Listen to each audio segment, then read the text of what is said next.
Welcome, everybody, to the Bitcoin Mentor podcast. I am Gary Mahmoud, your host. Unfortunately, Jake is no longer with us. He's done a wonderful job, and we wish him well in all of his endeavors. But joining us today is my fellow Bitcoin mentor, Vangjel Frasheri. And I hope I pronounced that name correctly. Please tell me if I did not. You pronounced it perfectly. All right, that's it. That's all I need. Podcast over. We're done. Vangjel, thank you very much for joining me today. I know this is your first time doing something like this, and we tried to go over before we got started your camera setup and your sound and your lighting, and this was about the best you're able to do there, and I think you did a very fine job. I've definitely seen worse, and I saw how you rigged the setup. That's a good engineering background, because I know you don't have a lot of the same high-tech stuff that I have here. You're not in the entertainment biz, so thank you for going through all the trouble to make it look and sound as good as possible. So how are you doing today? I'm doing pretty good. It's been a long day already. Actually met someone earlier today that could be a potential Bitcoiner in the future. We had a interesting short talk, and I'm going to talk to him a little later today. But yeah, so far, pretty good. Nice. How's your day? My day's fine. Both of my kids are in school right now, so that leaves it easy peasy for me in the morning. That'll change as we get set for Halloween. And we are recording today. Today is Halloween, October 31st here in the US. It's kind of a big holiday here in America. And where are you? I'm in Boston, Massachusetts. Boston, Massachusetts. So I know Halloween's pretty big there as well. Are you seeing a lot of decorations up? You seeing kids in costumes?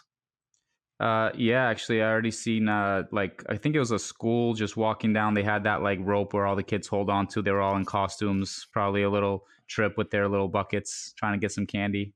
Yeah. We have a setup as well for any trick-or-treaters, though we don't really get too many in my area. Gotcha. And do you have kids of your own? I do not. Okay. No. All right. All right. Well, good. Just, hey, hand out the candy. That's your only job. Either hand out the candy or your significant other, if that person's there. He or she can hand out the candy too. Do you have a significant other these days? No. Okay. All right. Single So right now. It's all you. It's your responsibility. Yes. All right. Well, you hear that, everybody? Vangjel is free. Seems like a pretty handsome guy. So, you see if you can look him up and make something happen. It's just a good hair day. I don't usually look this good. Well, I want to know a little bit about you. We're just going to kind of freestyle this. You say you're in Boston, Massachusetts right now. Is that where you grew up?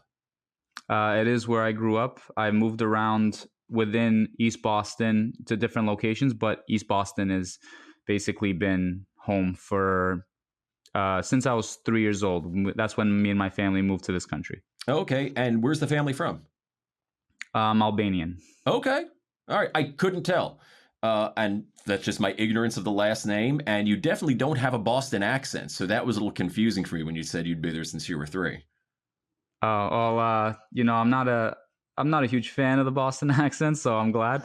I hope my fellow Bostonians don't hate me for that. It's all good. I think it's been abused to a great degree in cinema anyway, and there's probably a lot of people who think they're doing it correctly who probably don't. So probably best just to be you and let the accent be what the accent is.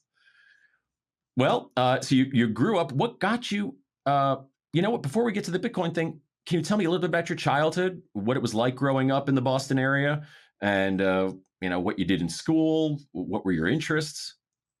Yeah. So, growing up in the Boston area, I was kind of very ignorant of a lot of things growing up, but apparently it was a pretty dangerous neighborhood, but I had no idea. There was a lot of, gangs around. There was a lot. Now it's been completely gentrified. Now it's completely like working professionals, young couples, very, very safe now. But at the time, I kind of didn't understand why my parents stressed out so much if I was like at the park and like they weren't within, like I wasn't within eyesight.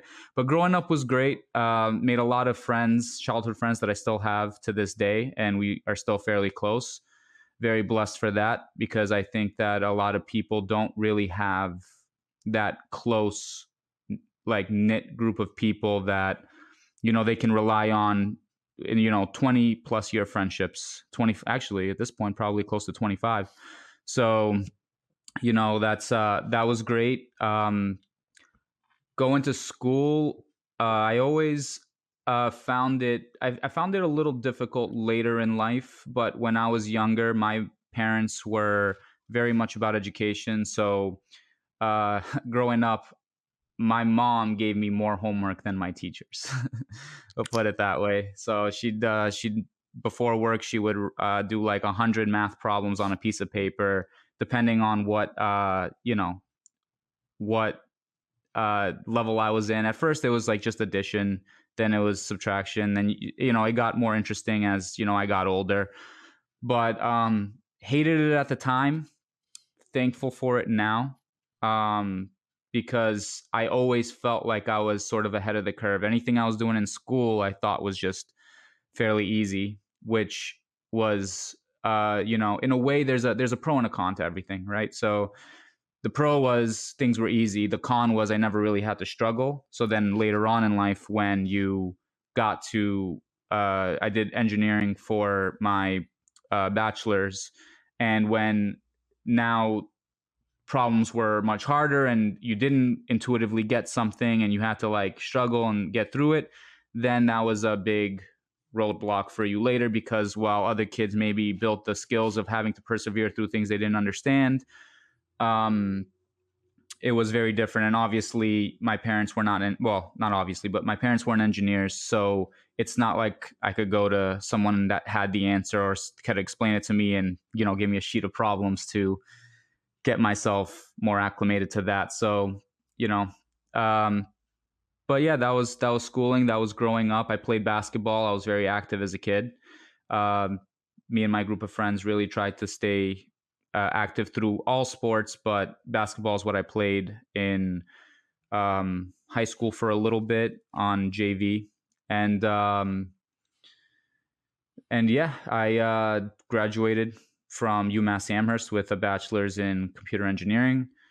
Uh, Worked up until last year in that field. A little bit after I graduated, I started training martial arts. That became a passion of mine. Currently running the adult program at the Somerville location. So I've kind of taken a step back from engineering right now. That's the passion. That's sort of the dream to pursue. And I'm finding out that being an entrepreneur is ridiculously hard. I am working harder than I've ever worked, and scraping for anything that I can do. But it's building a lot of character. So I definitely feel like I'm growing, and here we are today, I Well, guess. that's great. I mean, I assume you're still in your mid-20s. So Uh, Early early 30s. 30s. Oh, you look fantastic. I appreciate that. It's that's the martial arts, actually. I was going to say, because if there's a time to, build character, your mid-20s is a great time to do it. It'll serve you very well for the rest of your life. Uh, you unloaded so much there. And you said you played basketball. What position? Well, I whenever I would play with my friends, I would definitely be more point guard, but point guard, shooting guard. But when I played in the school, they put me as a small forward, which for me was not a good position. How tall are you? I was a little I undersized. was going to ask. Yeah, how tall? I'm 5'9". At small forward? Well, for freshman, I was small forward, and then by the time I got to JV, um, still playing the three was just not my position. Wow. I mean, that's impressive, dude. You got to do a little banging down low if you're small forward. You need to do that from time to time. So yeah, well, nicely done. That's some grit. Good for you. Thank you, I appreciate it. Yeah, and it was great to hear that you have these lifelong friendships. I mean, I'm kind of similar in that regard, and those are the ones that will be with you in theory, hopefully forever. So that that's great that some people give those up, and they move away out of town, and they don't realize at the time those are the guys that are gonna kind of be looking out for you, and you can look out for them, and they'll be there for you for a long time. So good for you for preserving those. You said your folks don't have an engineering background. What did they do? Uh, Accounting. Okay. Well, my dad still does accounting. My mom's now passed away, but she was accounting when she was here with us. Um, and yeah, it was a tough journey for them because obviously, when you come to this country, your degrees from Albania don't necessarily carry over. I was going to ask about that because was accounting what they did in Albania? Was it their passion or was it something different? I do not know the answer to that question. Okay. So, my mom in Albania, I'm pretty sure, was a stay-at-home mom. Okay. Um, but again, I was too young to really recall that. I know my dad was fairly successful. He's a very, very capable dude. I would say his biggest strength is adaptability. Mhm. So whatever the situation, he's amazing, and he'll teach himself anything. Like a lot of the construction work we've done around the house, like plumbing, electricity, he just kind of like learned it and then just did it. And just overall amazing guy. But while he's here, accounting is what he's doing on a day to day. That is so admirable. I wish I could say I had any type of that skill or ability to learn that skill. I don't. So when I see people sort of teach themselves that, especially somebody like your father in the days before being able to watch a YouTube video, that's really impressive to be able to just figure that out. And you're right, adaptability for somebody coming from another country. You're here without the language, without knowing anybody, completely different rules, customs, laws.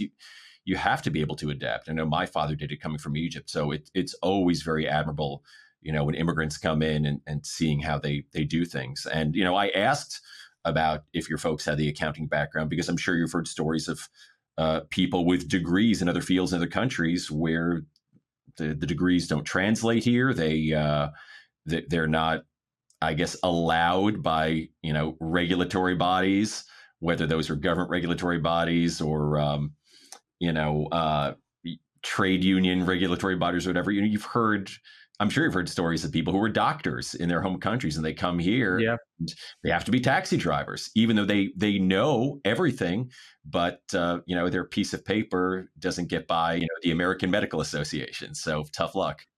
it's fiat games. It is. It's fiat games. Yeah, it's a fractured, balkanized world where each place has their own little rules, and you set up, you can keep other people out, and very similar to the fiat world. And it's gosh, there's a word for it, and I can't think of the term, and I'm blanking on it, but it is rent seeking.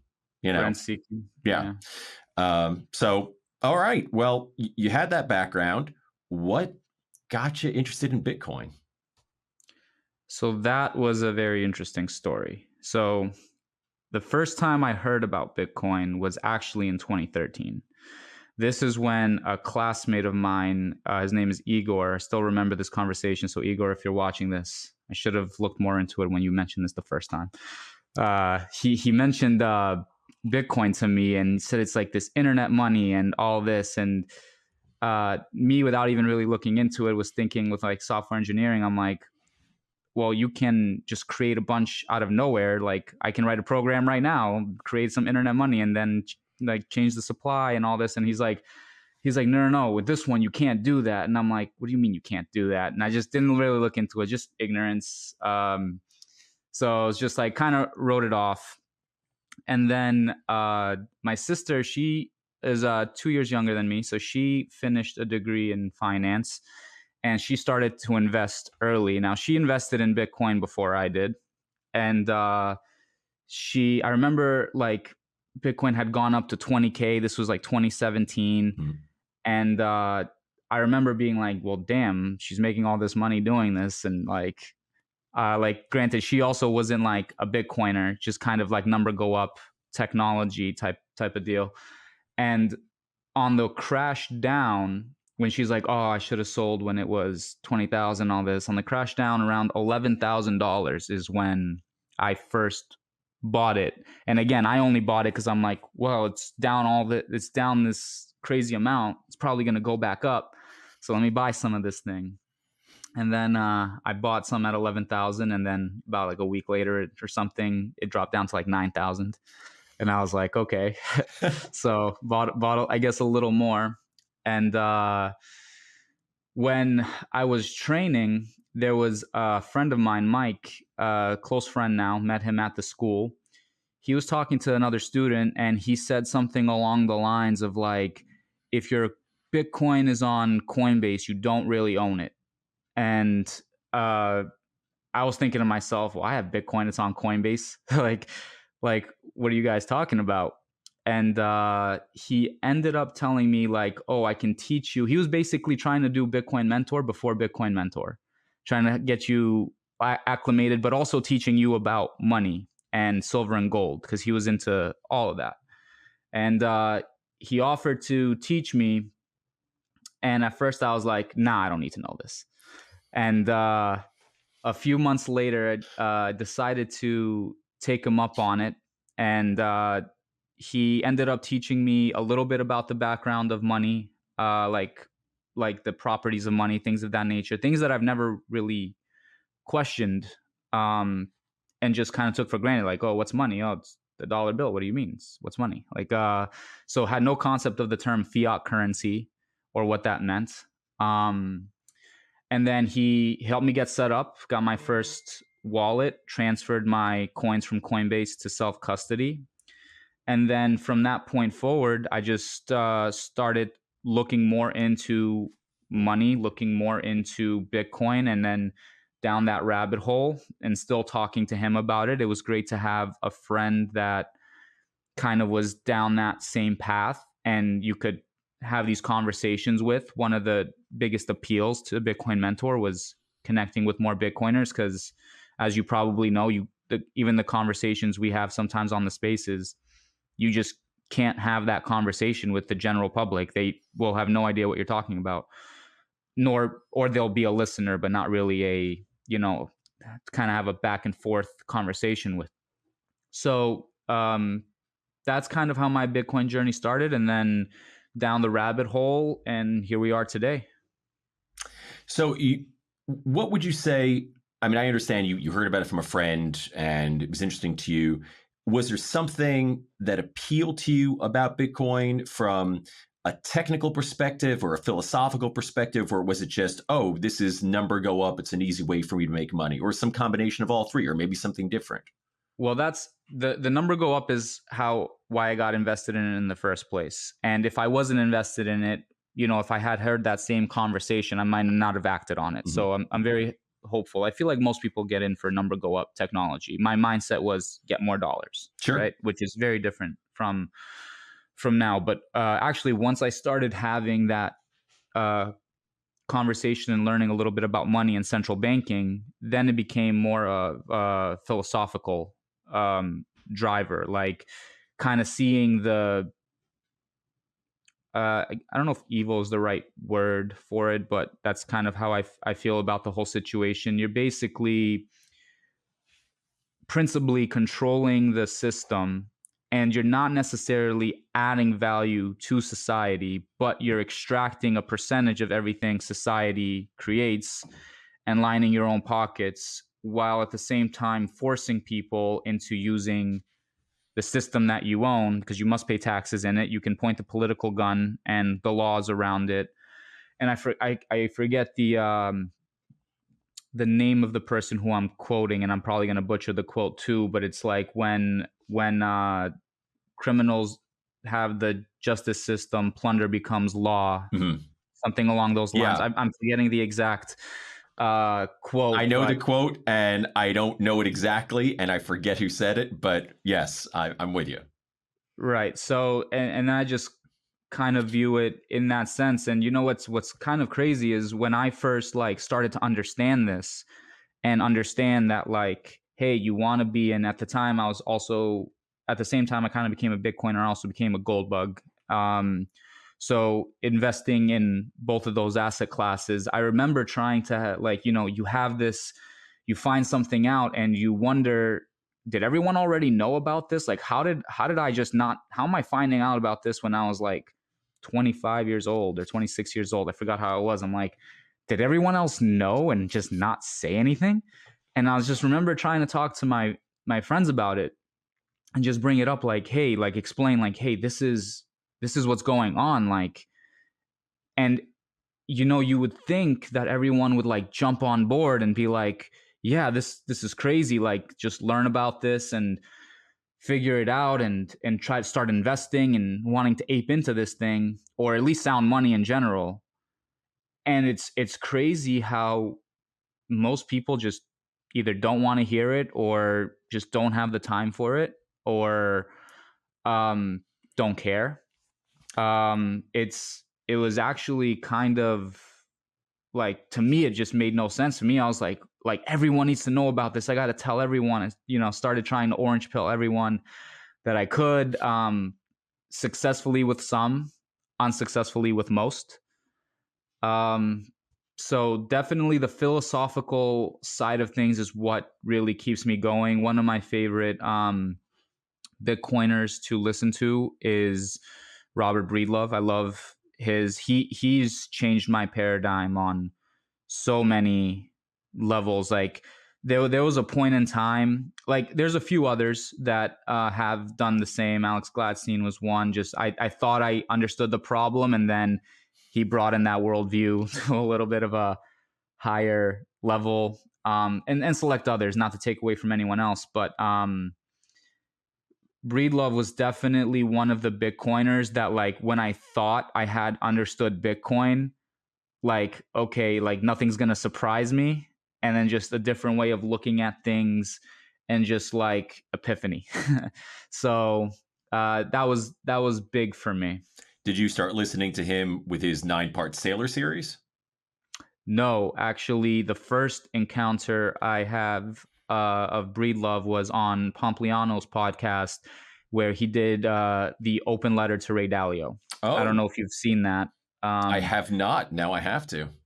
yeah, that was a great one, and I really enjoyed that talk. It was one of those things that kind of, my way of orange pilling people. I would watch certain videos and I would save them, and then at a certain point, when someone like wanted to understand, have a conversation, pique their interest, if they're willing to do the work. And I truly believe Bitcoin is a proof of work system in more ways than just like the the actual proof of work system. You literally, as the Bitcoiner, need to do the work. It's a reflection of your understanding, your conviction. So I would put these videos that I had gathered over, thousands of hours of material that I've seen, and I would pick them in a particular order. And anytime someone wanted to understand it, I would send them the first couple videos, and then take them through this journey of like understanding the problem, understanding money, understanding central banking. And I the open letter to Ray Dalio is like the fifth or sixth video that I have in that list, because it blew me away, and I'm hoping it has the same effect to other people. But I will say that anyone that gets up and through that video tends to be intrigued enough, and they're like, okay, I need to learn more about this. Oh, maybe I'll have to check it out because, all of us, as you said, we've all tried to do our orange pilling. And I know when I first got started in this, I was willing to talk to a lot of different people. Hey, you may want to check this out. And I long ago learned that they have to be willing and open. There's no convincing in this. You said, you encountered a very similar thing. Many people weren't jumping on this like you thought anybody should. It makes such intuitive sense to you. This is hard money. You're out of the world where you're scrambling to get these fiat dollars that are just being printed like no tomorrow. What's the point of it? And people aren't really jumping in like you thought they would. No wrong answer to the question. I'm just curious. Why do you think that is?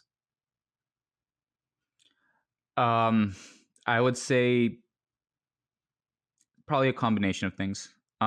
One, generally, the people that are closest to you are least likely to view you as someone that can teach them something. Like, for example, if I was quote unquote expert that didn't know somebody, I think I would have an easier time talking to people. But the main people that I tried to orange pill were like the friend group, my long term friends, cousins, family, uh, and other like friends, maybe not 20-year long friends, but actually I find that the longer I've known the person, the harder it is to have that conversation. Whereas people who you've had shorter relationships with, they're far more open to listening to you. So I found that being a very interesting, I don't even know what the word is, turn of events, Interesting dynamic. dynamic.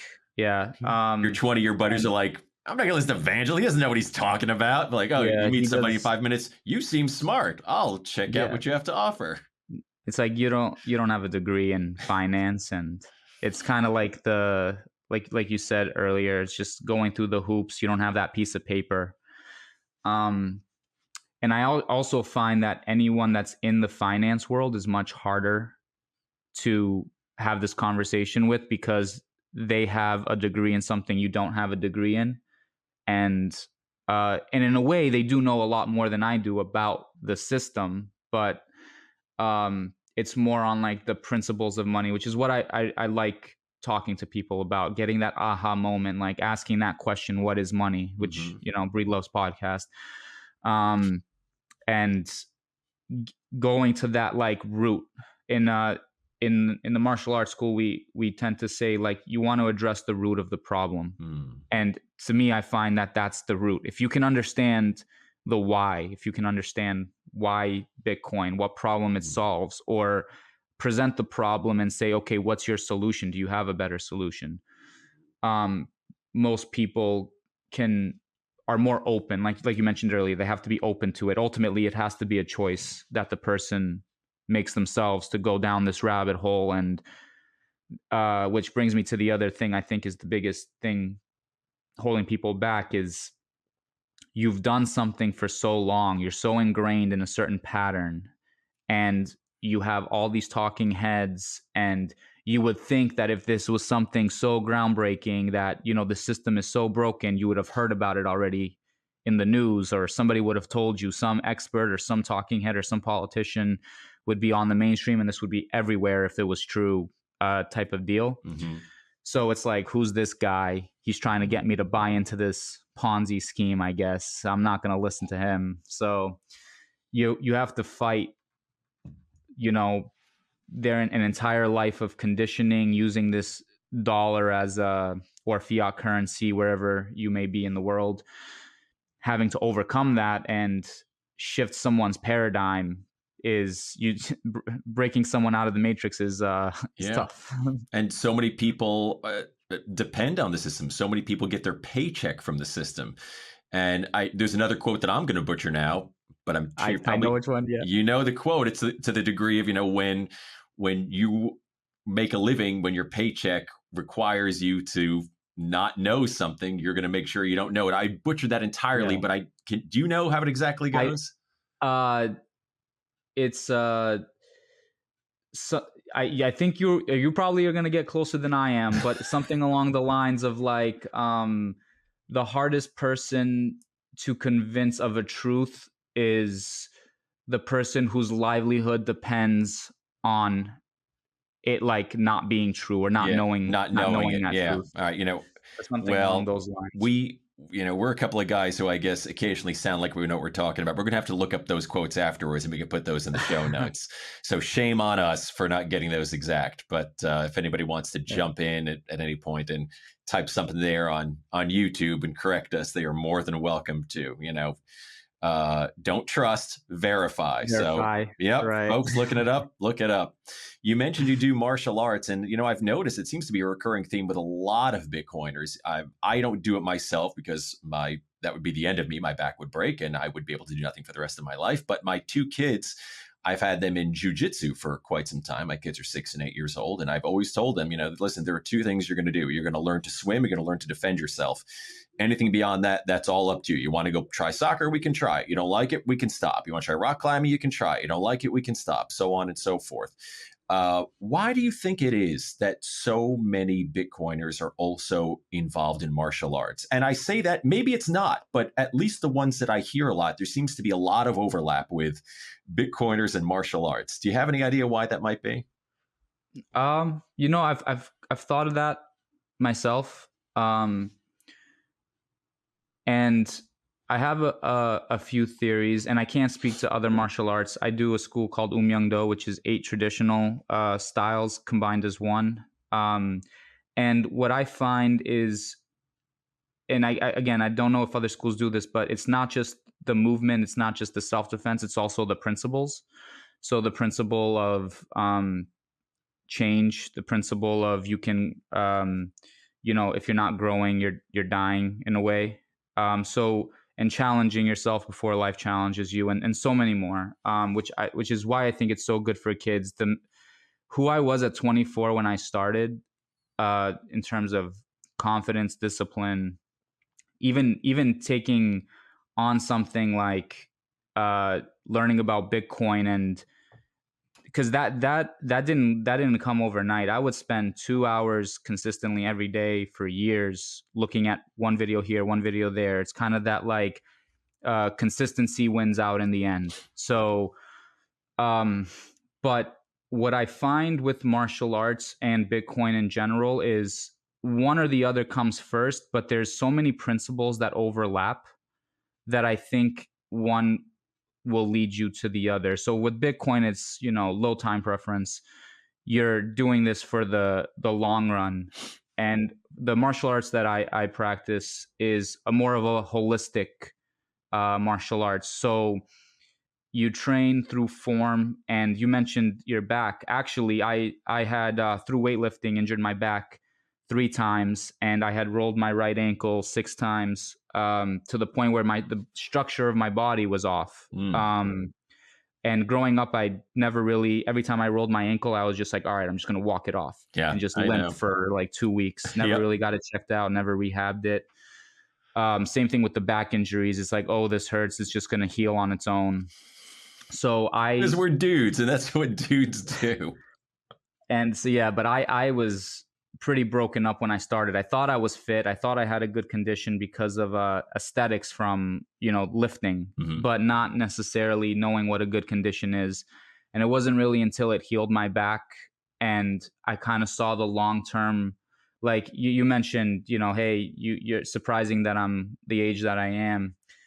If you look at the master or my higher belts who have been training for 30 or 40 years, they're approaching their 60s and 70s, and they almost look the same age as me. Wow. It's a different. So when I teach, we always tend to do it's really good to pass some principle on at the end to remind someone why they're doing something. Everyone signs up for a different reason. Some people want self-defense. Some people want more strength or flexibility. Some people want discipline, and you're going to get everything. Usually the reason you sign up and the reason you stay are very different. For me, it was self-defense. I wanted self-defense, wanted to protect myself. What I found out, and a lot of it is very introspective. What I found out, excuse me 1 second.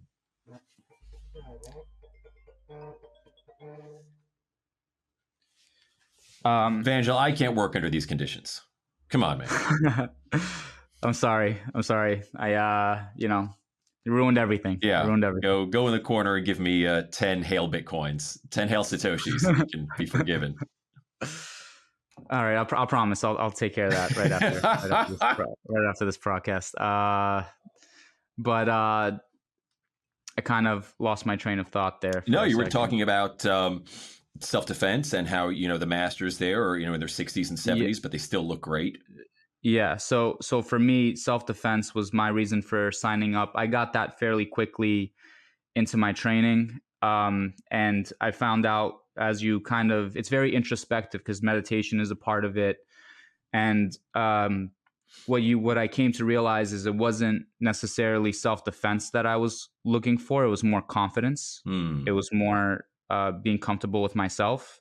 And self-defense was kind of almost on a lower level.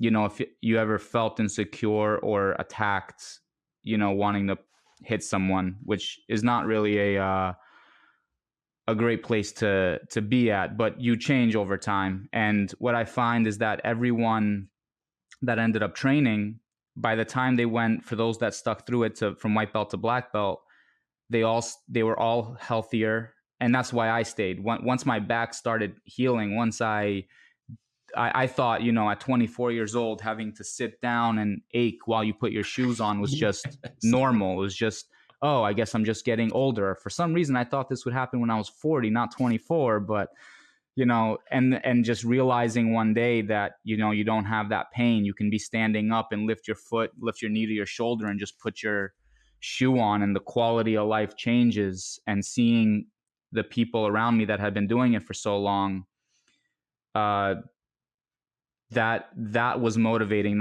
And the changes it made in myself, between a confidence, health perspective, and seeing other people that were where I once was, and knowing that this thing can get you somewhere very special. It's why I decided to, start teaching it, and why I'm doing what I'm doing today. And in a lot of ways, I view Bitcoin the same way. It's one of the things that Grandmaster used to say was, training is a gift of life for life. And I view Bitcoin kind of in the same way, but it's the gift you have to give yourself. If you don't do the work, then you're not going to kind of reap the benefits. And I actually feel like a lot of Bitcoiners align with that, because if you believe in proof of work, another thing we kind of say at the school is, skill and ability and is synonymous with a good condition, and you can't fake it. So you could be a fiat bro. You could have $1 million, and you can come into the school and buy every program and buy every form and get all the tutoring you want. But if you don't go through the practice, if you don't actually put in the work, you can't buy the result. It's literally, if you see someone being able to do something, it is proof of work. And I think that will resonate with a lot of Bitcoiners. There is no shortcut. No, I think that's a good life lesson. Now I got to ask you, have two questions. Have you ever had to use everything you've learned in martial arts in a real life situation? And the other question is, when/if was the last time you were in an actual fight? So the only altercation I ever had that got physical was in college, and that was prior to any martial arts training. It's an interesting question when you say, have I ever had to use the martial arts? In a lot of ways, yes. We say that there's defense against the visible and defense against the invisible. So the visible, no. Someone actually physically attacking you, since I've been training, no. And it's best to avoid a self-defense situation, even if you think you're capable. I was going to say, I think I know what your answer to this is going to be, but continue. Yeah, even UFC fighters have said, like, if I'm at a bar and someone wants to fight, it's like, I'm not going to fight. I don't know if he's got a friend. I don't know if he's got a weapon. It's better not to get yourself in that situation. Yeah. But defense against the invisible, quite a bit. So what that's like your judo, your jujitsu. Now, we don't do as much grappling, but falling, rolling, that has come in handy. I've slipped on ice. I've slipped walking, or falling down the stairs and being able to roll out of it, or falling and hitting the concrete with no injury. It's the number one cause of ER visits, people slipping and falling. I had no clue. Yeah, that's self-defense against the invisible. That's the unexpected. I used to get a sore throat, like usually once a year around this time. Since practicing, I've maybe had a sore throat once or twice in 8 years. Interesting. Like, not by sore throat, I mean strep throat. Yeah, not sore throat. I used to get that all the time as a kid. Yeah. So why is that? That's your Tai Chi. That's your building your immune system. There's certain practices that reduce stress, anxiety. Those things take a toll on the body, age you. So when it comes to, self-defense, I love that, kind of showing this perspective to the students. Like I said, usually at the end of the class, we sometimes pass a principle or something to remind them and motivate them as to why they just went through something very difficult for an hour that was, uncomfortable. Get comfortable being uncomfortable. But I'd like to ask students, how many people have ever been punched in the face or been in a fight, and maybe one person raises their hand. And then, I'll ask them how many people have slipped and fell, and everyone raises their hand.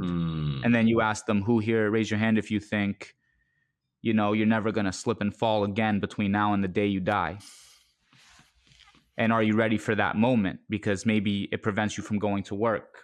Maybe it prevents you Mm. from taking care of the people that you need to take care of, that rely on you, or, so, and the quality of life aspects of the training. Yes, self-defense is cool. Yes, being able to do, dive rolls and fall on concrete and do different types of kicks and jump kicks, and that's all great, but why are you doing it? And you're doing Mm. it for the long-term benefits, for the quality of life. And I think your investment in your financial education and understanding money and understanding Bitcoin is on the same principle. You're doing it because of down the road being able to take care of yourself, take care of your family, pass on something to your kids. Um, I think a lot of the principles align Mm. with each other. And um, yeah, I hope that answers your No, question and I it wasn't just rambling. no, it does. And when you said, the visible and the invisible, where I thought you were going to go with this, with the invisible, because it's very similar to economic theory that, all the training, I thought you were going to kind of go along the lines of it allows you to be in a position to avoid having to fight before the fight even takes place, to put yourself in a position where you don't have to fight because you're aware of your surroundings, you're aware of your abilities, and not have to get it to that point. And it reminded me of the visible and invisible of economics, where the old broken window theory, like, oh, okay, well, we break a window and look, we've stimulated economics in the area. So the guy has to go make the window, and the repairman has to go put it in place. There's somebody has to manufacture the glass. Look at all this economic motion we're creating. But of course, what you're not seeing is, well, that was time he could have been spent working on his house, and another guy could have been spent inventing something new. And so much of Right. economics is a study of the invisible, of the unseen. So Right. I don't know. I was making a link there where maybe there's a link that doesn't There, exist, there but is there is truth to that too. You will raise your awareness. You will kind of catch things before they happen. You will learn one thing you learn through the training. You better understand yourself. You get more comfortable with yourself. Uh, when you teach, you get to understand others because people come from different walks of life. You can't handle one student. There's not a one size fits all. You can't avoid the connection and the personal relationship with the students and trying to guide them somewhere where if they get there would be to their benefit, even if they can't really see why. And that's sort of, I view the same thing with, you know, helping clients with mm, Bitcoin. My ideal client is a complete newbie, someone who doesn't understand the why, um, getting them to have their first Bitcoins or sats and moving it to self custody. And, generally I like to give them their first Bitcoin. So like send them a $20 transaction and be like, all right, I've officially given you your first sats. and I think So that's a great perspective, and that you bring into it, that one size does not fit all, and you're there to help people no matter where they are on their journey. And when we think of it, the fiat world, almost the very definition of the fiat world is one size fits all. I mean, you have this here, at least in the United States, this Federal Reserve money printing apparatus where you have a single person or central committee that is dictating interest rates, where so many people are in different situations in their lives and their journeys, what they need, what they want, where you're saying this is a one size fits all. Everybody's just going to borrow at this rate. It's insane. That's insane. And just so I think there is something to Bitcoin where you're moving away from that world where you are saving your wealth. You're doing it in a way where you're doing what works best for you. You're storing it in a way that works best for you. You're moving along and learning in a way that works best for you. And each person is an individual and treated as such. Again, maybe I'm making an extra leap there, but they seem to mesh well. yes, everyone. I agree. I agree with that wholeheartedly.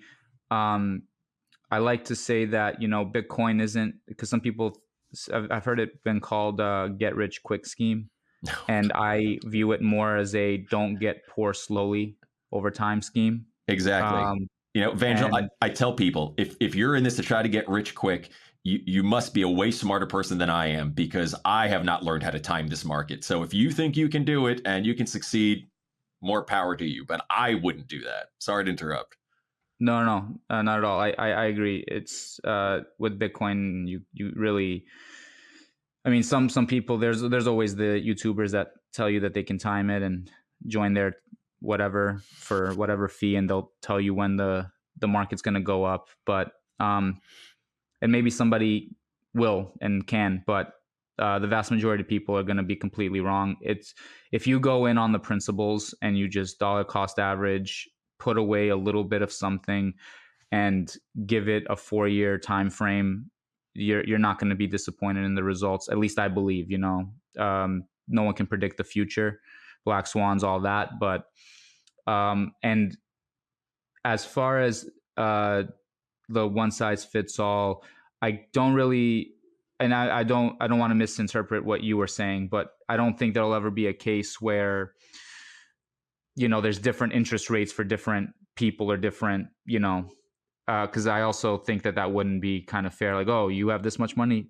this is your interest rate, this is your interest rate, this is But I don't think that one person or group of people should dictate that. I think that the unified actions of the free market and where everyone is, the market will eventually set the rate. If people try to set it too high, no one will borrow. If people try to set it too low, everyone will borrow, which will incentivize it going up, and it'll get to that equilibrium. I think to artificially set it based on what's going to happen to quote unquote certain wallets, disregarding what happens to the vast majority of the wallets, then um but yeah, we can bash central banking for the next 2-3 hours. So Vangel's like, I'm always um happy to bash central banking. I'll do that all day. Well, I do want to ask, did you say, are your folks both still with us? no, just my dad. Just your dad. I think I heard that at the beginning. So when you decided you want to get into Bitcoin and pursue that as more, I guess, full-time work, what was his thought about that? I think I'm losing you, Gary. Can you hear me? Sorry, we cut out there on the streaming for just a second. Are you with me right now? Now I can hear you. Yep. Great. So when you told your dad that you wanted to pursue Bitcoin as more full-time work, what was his thought about that? Well, so when it came to Bitcoin, this was around the time my mom was passing away. My mom was definitely not a risk taker, Mhm. and definitely, I would say, more in line with believing mainstream. Mhm.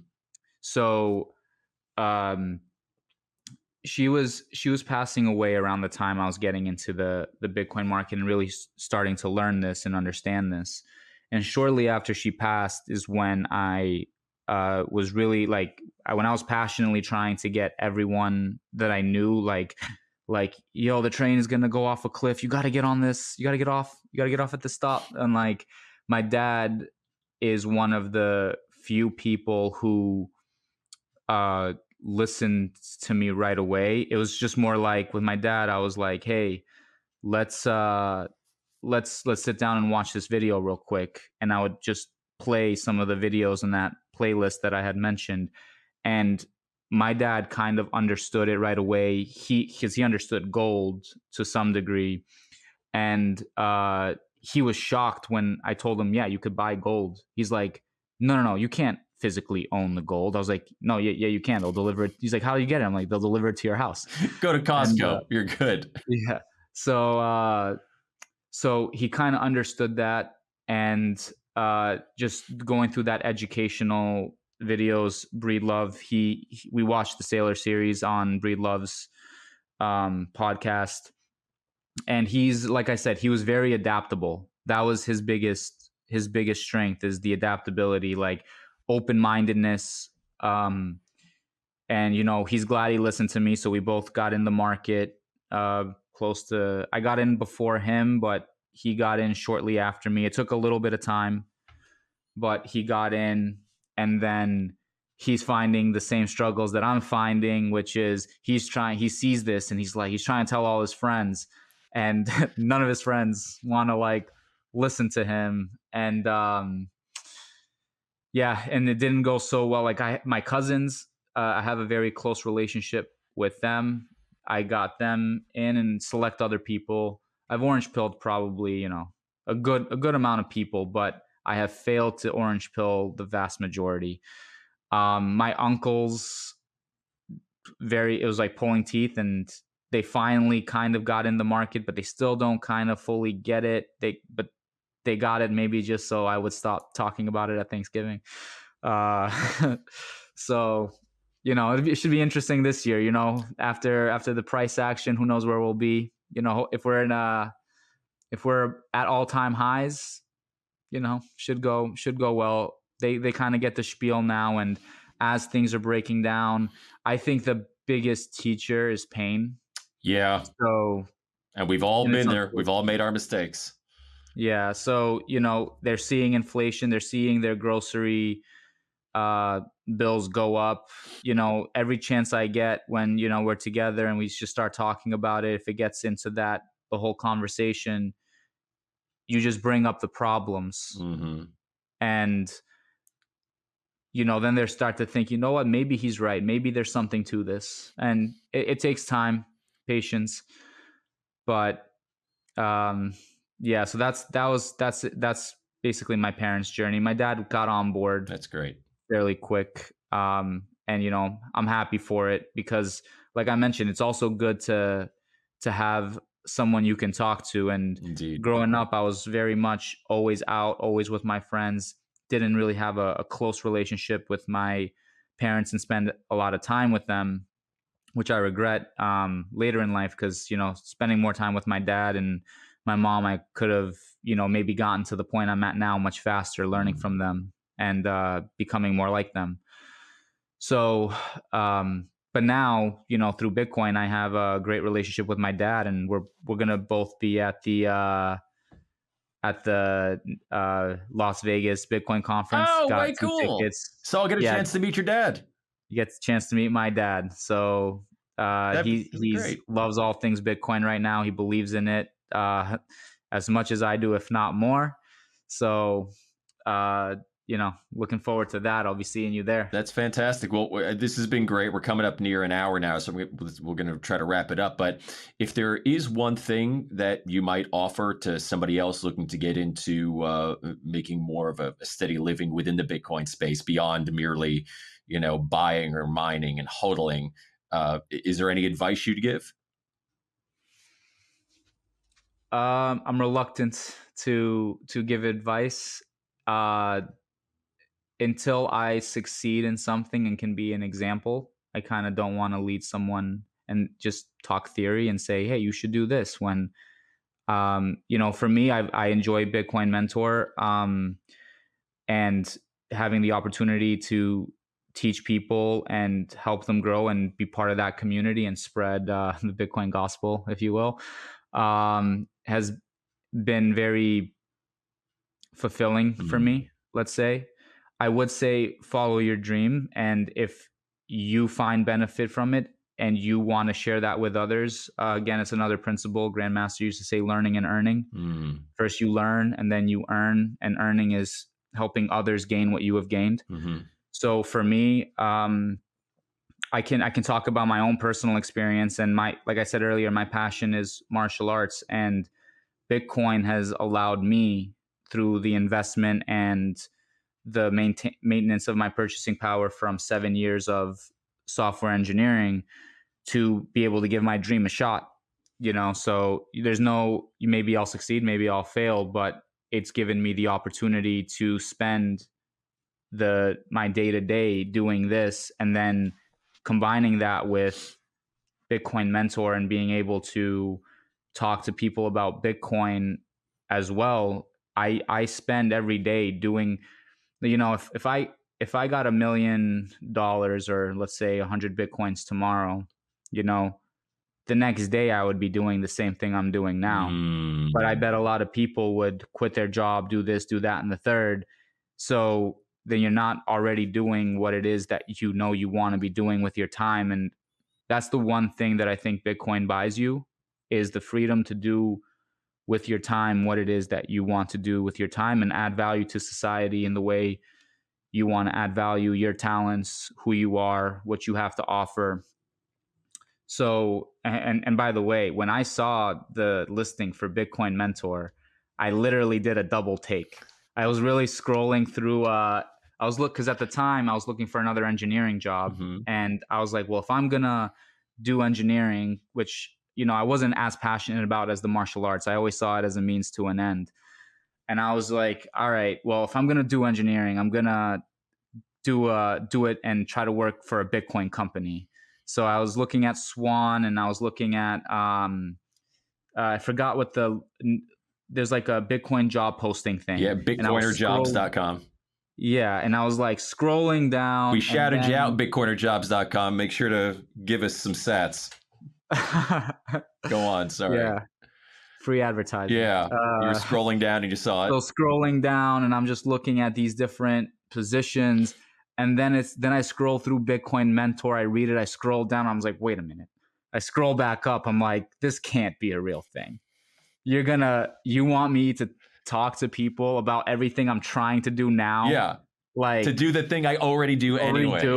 Yeah, and get like, I was like, there's no way this is a real position. And then through the interview process too, I was until I actually got to meet Mike for the first time and get on that face-to-face call with him, I was just waiting for the email to tell me that, oh yeah, just send some Bitcoin to this address. And I was just waiting for that, like, all right, I knew this was too good to be true moment. But when I tell you, when I saw that, the way I was feeling, just it was euphoria. I was at the top of the market. That's how I felt at that posting. So it lined up well. That's so great. For me, I get to enjoy my day to day. I get to look forward to going to the spaces with you guys when I'm not drowning in things for the school, trying to grow that. But loving every minute of it, and I'm learning so much that I thought I knew a lot. That was another one of those paradigm shifts. Like, I thought I knew a lot until I got in with all of you guys, and I'm like, oh damn, I don't know as much as I thought I did on the technical side, even as an engineer. So. Same way.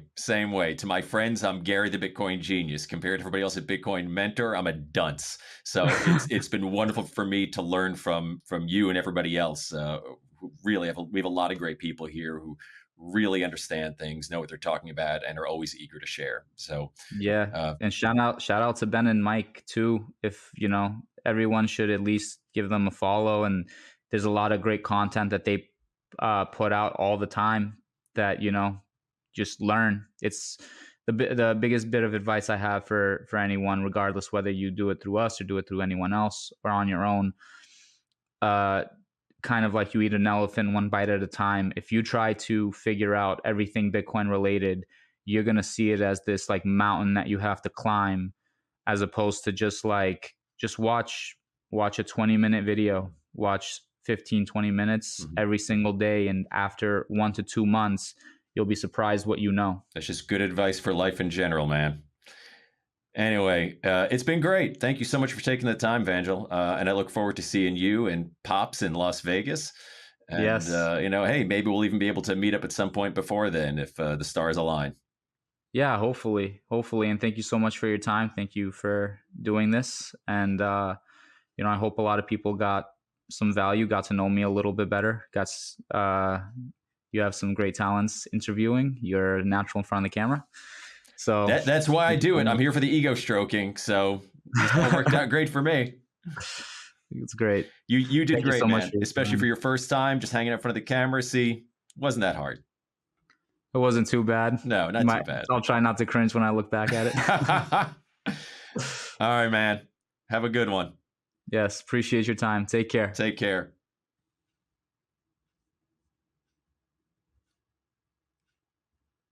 Oh, actually, Vangjel, you still there? Yeah, I am. I'm gonna put one thing in there. I didn't stop it yet. And Nate, you're a doll. You can edit this. Did you want to leave any information about where people can find you or follow you on social media? Yes, I I've been fairly more active on Twitter right now. It's probably the only social media that I actively use. It's at Vangjel F. Um, and you can find me on the Bitcoin Mentor website. If you're a newbie and you would like to, a little bit more handholding, or if you're interested more on the what is money side of things, and you kind of want a rundown where we can have a back and forth. Sometimes when you go through a video explaining it, you may have a question pop up in your head, and you might have to find that answer in a whole nother video and sift through. But having that conversation back and forth would be good. I love talking about it. And I'll take the time, hold your hand through, and answer any questions to the best of my ability, and get you started. So if that sounds like you and you'd like to get started, bitcoinmentor.io, look through the mentor list, find me there. You'll see my picture, my name, and then book a free session. I don't and we can go for as long as you need for there too, as until you feel like you have your answers to the questions you have, and we can go from there. You're a good man. Thank you, sir. And we'll end it there. Appreciate it. All right. Take care. Yeah. Thank you, Gary. Bye-bye.